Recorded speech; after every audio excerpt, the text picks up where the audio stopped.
Bonsoir à tous, merci de vous joindre à nous. Vous le savez, l'Iran s'est décidé et pour la première fois de son histoire à répliquer aux multiples agressions de l'entité sioniste sur ses intérêts à l'étranger. La dernière en date avait fait début avril 16 morts après un raid israélien sur le consulat iranien à Damas, même si la plupart des pays occidentaux ont opté jusqu'alors pour l'apaisement et la désescalade. Le risque d'une déflagration régionale n'a jamais été aussi imminent.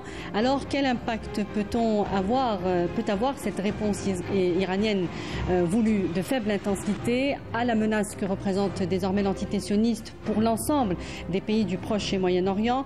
Peut-elle avoir un effet sur le génocide en cours sur les Palestiniens de Gaza ou au contraire éclipser les crimes de guerre et crimes contre l'humanité des sionistes à la faveur d'une restauration d'un soutien occidental qui commençait à s'étioler avec la pression de la rue occidentale fortement mobilisée contre le génocide perpétré depuis 6 mois par les sionistes? On reçoit pour en parler sur notre plateau d'abord Kamel Mensari, directeur de publication au quotidien Le Jeune Indépendant et consultant de Canal Algérie pour les questions internationales. Bonsoir. Bonsoir. Merci d'être avec nous. Et puis avec nous aussi Ismaël Boudjekada, analyste politique et élu à Grand Charmont dans le Doubs en France. Bonsoir, merci d'être avec nous. Bonsoir, merci pour votre invitation. Je vais commencer avec vous, Ismaël Boudjekada. Le Conseil de sécurité de l'ONU qui s'est réuni en session extraordinaire à la demande de l'entité sioniste après la réplique iranienne, n'a finalement adopté aucune résolution contre Téhéran et s'est contenté d'ailleurs de rappeler que sa priorité était un cessez-le-feu à Gaza et la libération des otages. Est-ce que pour vous c'est un revers pour l'entité sioniste qui espérait à la fois un soutien international fort et faire oublier le génocide qu'elle organise à Gaza depuis 6 mois, plus de 6 mois d'ailleurs? Bien sûr, c'est effectivement un revers pour l'entité sioniste. Et d'ailleurs, en l'occurrence, je pense que c'est nécessaire de rappeler l'article 51 de la Charte des Nations Unies qui accorde le droit justement aux États attaqués de manière armée à faire usage justement de la légitime défense. J'estime qu'effectivement Israël, l'entité sioniste, nous a rabâché à chaque fois son droit à se défendre. Oui. Bon, avec une stratégie savamment orchestrée visant à nous interdire à regarder dans le rétroviseur de l'histoire, comme si tout avait commencé le 7 octobre. Et donc elle revendiquait quelque part ce droit à se défendre. Et lorsque ça concerne l'Iran, bizarrement, Israël nous sort les grandes larmes de crocodile habituelles. Et donc effectivement c'est un revers, mais il eût été, je pense, extrêmement difficile pour les Nations Unies que de prendre des sanctions contre Téhéran, pour la simple et bonne raison que l'Iran a agi en cas de légitime défense. Ouais, pour une fois, la légitime défense est consacrée, cette fois-ci, pour l'Iran. Il n'y a pas de doute là-dessus, contrairement à ce que rabâche l'entité sioniste depuis plus de 6 mois sur ce droit à l'autodéfense qui n'existe pas dans le droit international pour une force occupante. Tout à fait, bien sûr. Une force occupante ne se défend pas, elle agresse. Oui, elle agresse. Une force occupante, elle est déjà condamnée par la communauté internationale. C'est un État de non-droit, c'est un État voyou, c'est-à-dire il est aux antipodes de la législation internationale. Oui. Voilà un peu le qualificatif qu'on peut accorder à l'entité sioniste. Aujourd'hui, on voit ce qui s'est produit avec les Iraniens, donc l'Iran se retrouve pas simplement forcé, c'est dans une logique de rétablir un droit aussi, c'est-à-dire celui de droit de se défendre légitimement. Pour la première fois, on est face à un droit légitime de défense. Comme la résistance, elle est légitime, comme les peuples opprimés ont le droit de se défendre légitimement, voilà un État qui est agressé dans sa souveraineté. Ce n'est pas simplement un acte isolé ou par intermédiaire ou par proxy. C'est directement, c'est l'armée israélienne qui a bombardé un lieu souverain, donc protégé par les conventions internationales, notamment la Convention de Vienne. Donc on voit comment Israël bafoue les principes les plus élémentaires du droit international en s'attaquant à un lieu sacré, consacré par le droit international, donc le consulat, et la réponse est légitime dans le cas, et en plus, ça devient plus qu'un droit, surtout sur le plan populaire, où les Iraniens, les peuples iraniens ont réclamé ce droit à la riposte. Donc il faudrait, on est presque en train de sanctionner un État voyou et le remettre à sa place par les moyens militaires. Donc, on a vu les puissances occidentales particulièrement dire qu'il n'y avait pas de ce qui justifiait, il n'y avait rien qui justifiait cette réplique iranienne, ce qui est faux. Non. on est d'accord qu'il y a un droit international qui protège, vous le dites, la Convention de Vienne protège les représentations diplomatiques de tous les pays du monde et qui ne sont absolument pas soumises, qui ne doivent absolument pas être soumises à des attaques. Je vous donne un exemple très simple. Mais juste, avant de vous donner votre exemple, qu'est-ce que l'entité sioniste espérait comme dividende à travers l'attaque du consulat iranien à Damas? Qu'est-ce qu'elle espérait en tirer? C'est un mauvais calcul du moment qu'elle croyait, comme les autres fois précédentes, c'est-à-dire ça fait 40 ans qu'Israël est en train d'attaquer l'Iran par divers moyens. Elle a profité de la guerre du Golfe entre l'Irak et l'Iran pour s'attaquer aux centrales nucléaires de Boucher à 2 reprises. Donc elle a frappé plusieurs fois les sites iraniens, croyant que cette impunité, elle va rester éternellement, donc frapper sans riposte. Mais aujourd'hui, non. Il y a une nouvelle réalité, c'est que l'Iran a imposé les règles de confrontation militaire. Donc pour la première fois, on voit comment comment l'Iran est arrivé à imposer sa propre... D'abord, le timing, elle a décidé des moyens, elle l'a fait ouvertement, ce n'est pas en se cachant... Dans quel objectif, justement? Justement parce qu'il y a une stratégie, parce qu'il y a une réalité sur le terrain. Aujourd'hui, l'Iran n'est plus ce pays-là qui subit, mais qui ne réagit pas.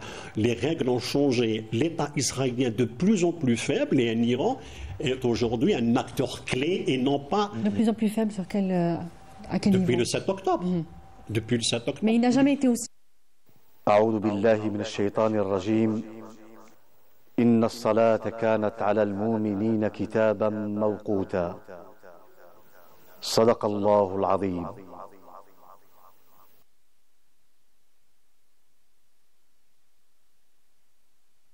الله أكبر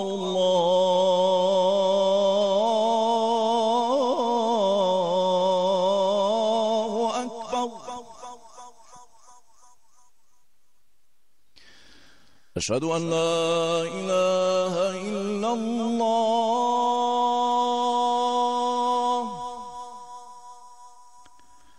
أشهد أن لا إله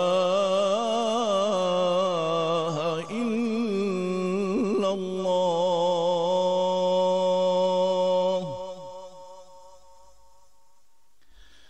أشهد أن محمدًا رسول الله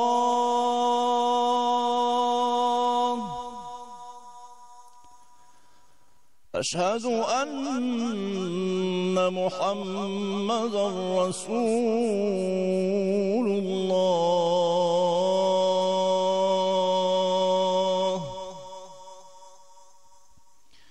حي على الصلاة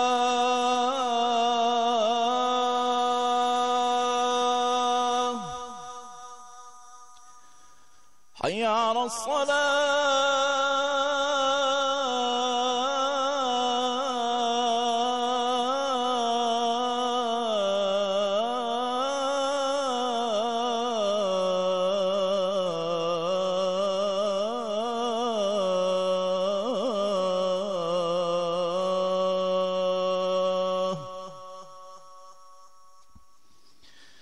حي على الفلاح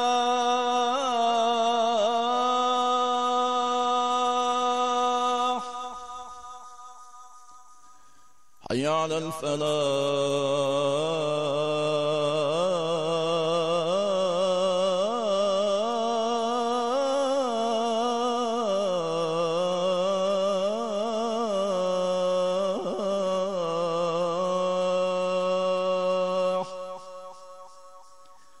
الصلاة خير من النوم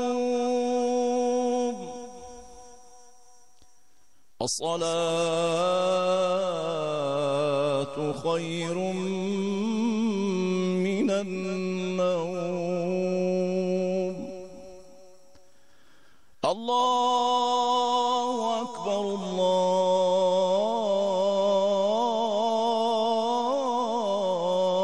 الله أكبر لا إله إلا الله.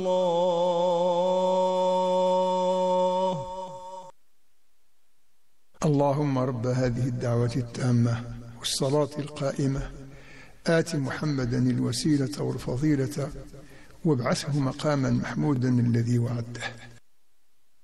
Par l'Iran, la riposte, elle a été utilisée par des missiles et des drones de petites, c'est-à-dire de petite dimension. Ce n'est pas les dernières, c'est pas les sophistiqués, les dernières générations. D'abord, c'était pour tâter la riposte israélienne, voir ce qu'elle possède. Israël, lorsqu'on lui lance de moyens de faible envergure. Et deuxièmement, savoir d'où elle va venir cette protection supposée qu'elle possède pour contrecarrer, ou bien le dôme qu'elle contrecarrait les missiles. Donc on voit, il y a eu 3 pays qui ont officiellement annoncé... 4, hein. 3 pays. Non, Israël, je ne la compte pas. Non, à part Israël. Il y a la Grande-Bretagne, il y a la France et les États-Unis. Et la Jordanie. La Jordanie, elle a utilisé ses bases. C'est pas elle qui a frappé. Donc elle n'a pas frappé, mais qui a empêché les missiles de passer. Je sais pas, les Jordaniens n'ont pas. C'est-à-dire ceux qui ont utilisé les bases jordaniennes, ce sont la France et les États-Unis. Donc on voit un petit peu, donc elle a démasqué, elle a dévoilé les capacités de riposte de l'État israélien. Donc il y a un élément fondamental. Donc avec et en plus malgré cet écran ou ce bouclier, les missiles sont tombés. Donc on voit la capacité de nuisance ou de ciblage que possède l'Iran. Donc c'est une information. Et la deuxième des choses, c'est qu'aujourd'hui, il n'y a plus d'impunité. Donc on le fait ouvertement, il n'y a plus d'impunité pour les Israéliens. N'importe quelle cible touchée en Iran, elle sera suivie d'une riposte disons de grande envergure, notamment la prochaine étape. Donc Israël se retrouve maintenant, elle doit vraiment calculer. C'est pour ça qu'on entend de part et d'autre Macron, Biden essayer par tous les moyens de contenir Israël, de l'encourager à ne pas riposter. Oui, c'est justement l'objet de ma question. Aujourd'hui, les alliés très proches de l'entité sioniste ont tous plaidé pour la désescalade. Les USA, la France, l'Allemagne et la Grande-Bretagne demandent à l'entité sioniste de surtout pas mener des opérations contre l'Iran. Pourquoi justement l'Occident veut plier ce dossier rapidement? Est-ce que, comme le dit Kamel, c'est parce que l'entité sioniste ne pourra pas ouvrir un front avec l'Iran? Et est-ce que les sionistes vont s'arrêter là, selon vous? Parce que la décision n'est pas encore prise, semble-t-il. En l'occurrence, moi, ce que j'ai pu constater, et je le rappelle en tant qu'élu de la République française que je suis également, c'est que nos responsables occidentaux, à commencer par les responsables politiques français, ont misé justement sur cette communication qui consistait justement à appeler à la désescalade. Il fallait éviter à tout prix qu'il y ait un embrasement justement sur ce territoire.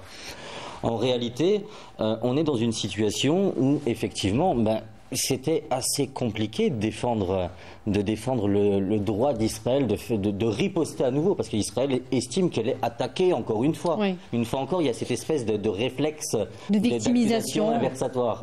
Et donc c'est assez marrant, mais c'est la stratégie, on va dire, habituelle des sionistes. Mais je pense que dans l'opinion publique, le peuple palestinien, la cause palestinienne, aujourd'hui, est majoritaire. Donc c'est ce qui fait aussi que les responsables politiques, à mon avis, prennent ça avec des pincettes et essaient justement de temporiser. En réalité, il y a aussi un deuxième camouflet qu'il faut pointer du doigt, celui de Benyamin Netanyahou, qui, dans un premier temps, a annoncé qu'avec son cabinet de guerre, il avait enfin adopté, avec ses généraux, etc., une stratégie de riposte. Et puis quelques heures plus tard, on apprend qu'apparemment il n'y a pas eu suffisamment de dommages et donc ce serait inutile pour Israël de riposter. En réalité, c'est qu'Israël aujourd'hui est acculé.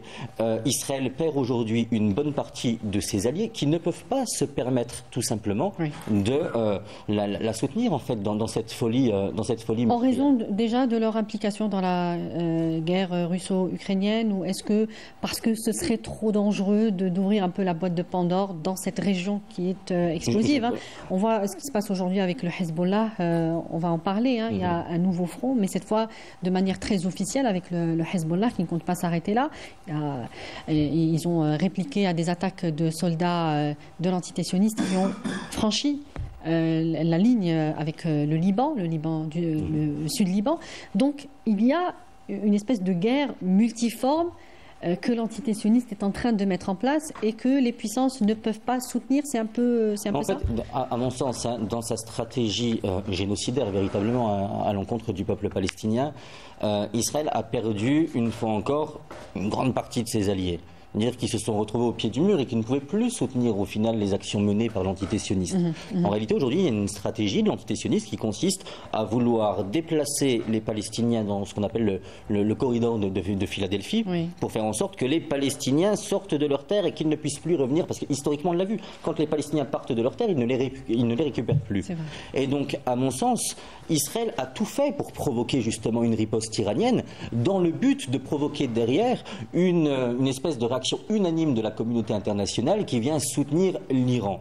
Et donc, j'en profite pour expliquer qu'aujourd'hui, on a par exemple en France quelques voix qui s'élèvent pour dire l'Iran a le droit de se défendre, reprenant on va dire la sémantique utilisée par l'entité sioniste après le 7 octobre.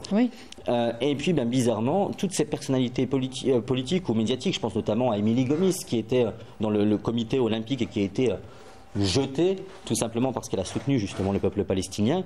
Eh bien, aujourd'hui, par exemple, on demande, parce qu'Émilie Gomis a dit que l'Iran a le droit de se défendre, qu'un stade ne porte plus son nom, etc. Ces gens-là sont cloués au pilori, et donc on se rend compte qu'il y a une hypocrisie en fait à chaque fois où finalement, quelque part, Israël atteint ses objectifs, à savoir essayer de retirer vers elle un certain nombre de soutiens qu'elle avait perdus justement dans sa folie génocidaire. C'est ce que vous pensez, Kamel? Est-ce qu'elle a récupéré ses soutiens? Pas vraiment, non. Je ne pense pas qu'il y a... On récupère, c'est les mêmes soutiens qui changent juste de rhétorique. C'est les mêmes. Mais on a vu quelques réserves ces derniers mois par rapport à ce qui se passe à Gaza, quelques réserves de la part notamment de certains pays européens, moins des États-Unis, évidemment. L'Europe est divisée, donc notamment on voit qu'il y a une alliance dirigée par l'Espagne, par l'Irlande et un peu la Pologne qui réclame la reconnaissance de l'État palestinien. Donc ils ont même fixé un ultimatum à la Commission européenne. Si la Commission européenne ne reconnaîtrait pas l'État palestinien, ils le feraient au mois de juillet prochain. Donc ils ont un ultimatum. Et je pense que cette démarche, elle est un peu... Parce qu'un pays comme l'Espagne, par exemple, qui a toujours été derrière les Palestiniens depuis des années, les manifestations ne s'arrêtent pas au sein de l'opinion publique.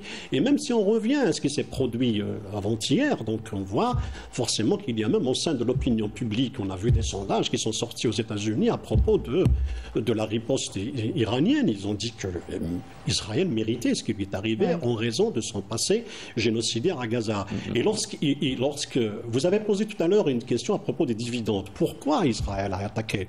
Parce qu'elle pense que les gardiens de la révolution qui sont derrière un petit peu, après Soleimani, maintenant on a les 14 cadres, les 11 cadres. Soleimani, il faut préciser que c'est le chef, qui a été tué. Falange al-Quds, c'est lui, d'une unité al-Quds des gardiens de la révolution. Donc on est aussi l'Israël se croyait qu'en frappant le consulat, en allant aussi loin, ça va refroidir les ardeurs de l'Iran, notamment au soutien au Hezbollah et au Yémen. Mais et en Irak et en Syrie. Ce qu'on appelle parfois le dommage collatéral est là, c'est-à-dire une erreur stratégique. On a vu aujourd'hui la presse israélienne, notamment Maarif, pour la première fois, qui est pro-cabinet de Netanyahou, qui a critiqué vivement ce qui s'est produit. Il a dit que ça a été vraiment une humiliation stratégique. C'est la première fois que le Maarif va dans ce sens-là. D'habitude, c'était Arrête, c'était le plus critique, mais là, c'est vraiment la droite de la droite. Donc, donc il y a une espèce de fiasco de stratégie militaire, de stratégie de communication. Lorsque vous êtes cloué au pilori, ou bien vous êtes vraiment encerclé, vous êtes droit au mur. Donc on fait des erreurs. Israël, qu'est-ce qu'elle a fait? Ça a été son histoire basée sur... Parce que la question de la sécurité en Israël, celui qui a suivi toute l'histoire d'Israël, la question de la sécurité en Israël est une question fondamentale. Donc c'est la peur. C'est basé sur la peur. Israël est une caserne à ciel ouvert. Donc, pour que cette caserne à ciel ouvert soit vivable et que les gens peuvent vivre, les Israéliens peuvent y vivre, il y a deux éléments. D'abord, il faudrait qu'il y ait un confort financier, économique, et le deuxième, les sécurités. Israël n'arrête pas de perdre sur le plan financier et sur le plan militaire. Elle n'a jamais assuré la sécurité de ses citoyens. C'est pour ça qu'on voit ce qui s'est produit avec tous les partis partis qui sont, notamment pour la question du recrutement de nouveaux soldats pour notamment parmi les religieux. Les religieux, exactement, qui le refusent. Donc, il y a vraiment un véritable vrai problème de sécurité en Israël. Israël ne peut pas aujourd'hui, n'a jamais réussi, et de son histoire, à faire une guerre aussi longue. Donc, sur le plan militaire, elle perd, sur le plan stratégique, elle perd. Et cette erreur, aujourd'hui, qu'elle a commise avec l'Iran, lui est revenue, lui retourner à la figure, comme on dit dans une expression plus simple. Pourquoi ? Le ciel ne lui appartient plus. C'est-à-dire que pendant quelques heures, pour la première fois depuis 40 ans, Israël a été poussé à fermer son espace aérien. Ça ne s'est même pas produit lorsque Saddam a attaqué en 91, lorsqu'il a attaqué, il a bombardé Israël, ça ne s'est pas produit. Donc ils n'ont pas fermé l'espace aérien. Mais aujourd'hui, fermer l'espace aérien pendant 6 heures ou 12 heures, ça équivaut à des pertes économiques colossales. Donc, sur tous les plans, Israël est en train de perdre. Attaquer le consulat était pour elle, croyant que c'est une pierre avec 3 coups. C'est le front de Yémen, le front du Hezbollah, parce que c'est l'appui, parce que le Yémen, plutôt l'Iran soutient fondamentalement la résistance, tout le front de la résistance. Oui. Et ce qu'ils appellent les proxys. Pas de proxy, non, c'est ce que les Occidentaux appellent les proxys, évidemment. Ils sont antérieurs. La question palestinienne est antérieure au régime actuel en Iran, donc il ne faut pas. Ouais. Donc la résistance existe depuis longtemps. Donc forcément, aujourd'hui, s'il y a un pays qui soutient, par rapport aux pays qui sont en train de normaliser avec Israël, et qui le soutiennent et qui ouvrent des corridors humanitaires pour les marchandises en partant des Émirats jusqu'à Tel Aviv, jusqu'à Eilat, on voit un petit peu, il y a un changement de paradigme, changement de position, et l'opinion public arabo-international regarde ce qui se passe. Israël est un État sauvage qui refuse même le cessez-le-feu qui a été appliqué par l'ONU. Mais ça, on le sait, un peu depuis quelques années, on sait que l'Iran, pardonnez-moi, l'entité sioniste est un État voyou, sauvage, qui ne respecte aucune résolution ou loi internationale. Mais la situation dans laquelle il se trouve aujourd'hui, vous parliez de ce socle de sécurité qui est ébranlé aujourd'hui, en tout cas depuis le 7 octobre, et qui peut remettre, en tout cas, si on reprend les déclarations des Occidentaux, des puissances, qui peut remettre l'existence même de cet État colonialiste. Est-ce qu'on en est là aujourd'hui? L'Iran aurait pu frapper d'ailleurs beaucoup plus fort. On sait qu'elle avait prévenu notamment les États-Unis qu'il y allait avoir des frappes de telle intensité. C'était beaucoup plus symbolique comme réplique. Il faut pas un petit peu minimiser. Non, pas minimiser, mais l'Iran reconnaît lui-même qu'il a averti les États-Unis de l'ampleur de la frappe. Ça a été médiatisé. Voilà, ça a été médiatisé. Moi, que l'Iran frappe ouvertement, c'est-à-dire l'ennemi, elle le frappe aux yeux du monde entier. Oui. Elle montre au monde entier. Et c'est une barrière psychologique qui est tombée. On est d'accord. Militaire aussi, et stratégique. C'est un pays qui, moi, je constate une chose, que l'Iran, ce n'est pas des réactions intempestives ni émotionnelles. Donc il y a vraiment une stratégie de ce qu'on appelle la vengeance à froid, donc la patience. Donc c'est important. Pourquoi? Parce que il faut rappeler que ce n'est pas du premier agression que l'Iran subit. Je vous ai dit que ça fait 40 ans que les Iraniens subissent des agressions multiples, on le sait. Et tout le monde, l'opinion publique, se demandait quand est-ce qu'elle va riposter. Mais certains ont même parié que la riposte se ferait en Syrie, se ferait en Irak, mais de cette façon et de cette ampleur et de cette manière-là, et avec ces armes. Il y avait des doutes jusqu'à la dernière minute. Oui, 15 jours après, elle a annoncé, non, elle était attendue, mais comment elle... Oui, sur la manière. Et c'est cela qui a surpris aujourd'hui les observateurs. Il y a même des experts américains qui, aujourd'hui, on a vu Scott Ritter parler aujourd'hui, dire que ce n'est pas, l'Iran n'a pas frappé simplement Israël, mais elle a frappé les Américains, les États-Unis, parce que tout l'arsenal technologique et militaire, il est fondamentalement américain. Oui. C'est le seul pays, Israël est le seul pays qui utilise les F-35 à la base de l'évatim ciblés par les drones et les missiles iraniens. Donc c'est aussi une défaite psychologique militaire dans les États-Unis. Et l'OTAN aussi, du moment que la France était partie prenante, la Grande-Bretagne est partie prenante. Donc l'Iran, pour terminer, elle a testé les capacités de tous ces pays-là, et c'est ça qui est fondamental. Smaïl Boudiekada, est-ce que on revient sur ce principe de socle sécuritaire, hein, puisque cet antitétionniste est bâti sur ça, sur la sécurité et puis la colonisation de l'ensemble de la Palestine. Est-ce qu'aujourd'hui ce socle est fortement ébranlé selon vous, avec la multiplication des fronts et, comme le disait Kamel, cette barrière psychologique et militaire aussi qui vient de tomber avec la réplique iranienne? Bien sûr, et en l'occurrence justement, quand on parle de socle sécuritaire, il faut rappeler qu'effectivement l'État israélien, cet État illégitime, hein, on le dit clairement, puisqu'aujourd'hui ses frontières sont illégitimes au regard du droit international.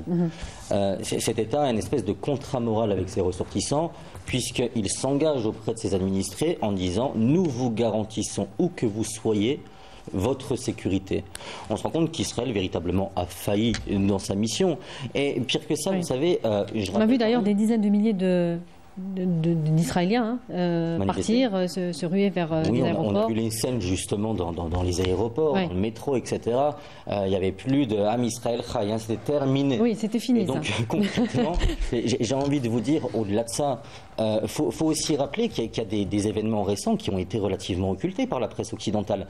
On nous a rabâché, c'est triste, c'était un jeune berger de 14 ans israélien qui a été assassiné. Et donc les caméras étaient rivées sur ce fait divers, par exemple. Eh bien, il y a 2 jours, en Cisjordanie, on ne dit pas que ces colons avaient brûlé une quarantaine de maisons. En l'occurrence, un véritable pogrom également. Tout à fait. Et donc, il faut aussi rappeler que lorsque justement il y a eu ces fameuses attaques du 7 octobre, les militaires israéliens qui étaient justement censés garantir la sécurité avec la frontière avec Gaza ont été mobilisés pour aller justement accompagner les familles de colons qui étaient en train de piller des maisons en Cisjordanie de Palestiniens. Et donc, c'est encore une fois une défaite majeure pour Benyamin Netanyahou, qui aujourd'hui est plus que jamais décrié justement au sein de son État illégitime. Et donc je pense que c'est qu'une question de temps. On regarde des erreurs, on regarde de ces cafouillages. Et je vous parlais tout à l'heure par exemple de l'annonce qui a été faite, la stratégie était adoptée, la stratégie de riposte, et puis quelques heures plus tard, plus de riposte. Et donc ça montre bien qu'ils sont au pied du mur, qu'ils sont affolés, et tous ces événements nous montrent la fébrilité de l'entité sioniste, et je pense que c'est une très très bonne nouvelle pour la stabilité justement de la zone. Vous parlez de Netanyahou, est-ce qu'il ne faudrait pas éviter un peu de personnaliser un petit peu cette colonisation, ce gouvernement extrémiste qui, on le rappelle, hein, depuis sa mise en place, hein, en tant que gouvernement, a un peu voulu cette situation explosive. Je pense que si on regarde justement dans le rétroviseur de l'histoire, je pense que ça se saurait si justement le drame que vit le peuple palestinien se limitait simplement à la seule venue de Benyamin Netanyahou, responsabilité. Bien évidemment, l'entité sioniste en tant que telle est un État voyou qui viole le droit international de manière permanente. C'est vrai qu'il faut éviter de personnaliser. Parce qu'on sent que c'est ce que les Occidentaux ont en tête aujourd'hui. Quand je dis les Occidentaux, c'est les Américains, les premiers alliés des sionistes en ce moment, notamment dans le génocide à Gaza. Et on sent qu'il y a la volonté de se débarrasser de Netanyahou dont l'image est ternie. Après, les esprits les plus aguerris, j'ai envie de vous dire, s'ils creusent un petit peu, on n'a qu'à aller écouter par exemple les propos de la députée Gottlieb qui appelle à utiliser l'arme nucléaire. Des membres de la coalition, donc d'autres partis que le Likoud, qui est le parti justement de Benyamin Netanyahou, qui viennent expliquer qu'il faut assassiner toutes les femmes palestiniennes pour qu'elles ne puissent plus enfanter, et ainsi de suite. Donc bien évidemment, en fait, l'État d'Israël a été créé avec toute une espèce de flopée de fanatiques qui animalisent. C'est le mouvement sioniste carrément qui est... Bien sûr, c'est le sionisme en tant que tel. C'est le sionisme. Voilà. Le sionisme expansionniste et mortifère. Parce que j'aime bien justement faire cette nuance. À la rigueur que les acteurs palestiniens et sionistes souhaitent se mettre d'accord sur une délimitation de frontières. On peut parler des accords de 67, mais c'est encore une autre histoire. Ça les concerne. Mais au-delà de ça, aujourd'hui, nous nous rendons compte que par exemple, la dernière campagne qui a été menée par Benyamin Netanyahou consistait justement à surfer sur la multiplication de colonies qui sont illégales au regard du droit international. Mais il faut pointer du doigt également le fait que les Nations Unies sont pleinement responsables de ce qui est en train de se passer. Combien de fois Israël a violé le droit international sans aucune sanction? Et j'en profite d'ailleurs pour féliciter véritablement, et je ne dis pas ça parce que je suis en Algérie aujourd'hui, mais féliciter l'exécutif algérien qui était en première ligne, comme toujours, sur la défense des causes justes, et à savoir en l'occurrence sur la défense de la cause palestinienne, notamment en demandant que les mesures conservatoires prises par les Nations Unies dans un premier temps contre Israël deviennent exécutoires, c'est-à-dire que s'ils ne respectent pas les contraintes imposées par l'ONU, il y a sanction. Ça paraît juste logique en fait. On vous explique au niveau international que si vous ne respectez pas telle et telle résolution, eh bien vous avez une sanction, ça devrait être juste normal. Oui. Et récemment, on a vu le représentant de l'antitétionnisme prendra parti justement l'ambassadeur algérien des Nations Unies. Hier. Et ça démontre encore une fois que l'Algérie est exemplaire en la matière. Et je tiens à saluer la fermeté de l'exécutif algérien en la matière.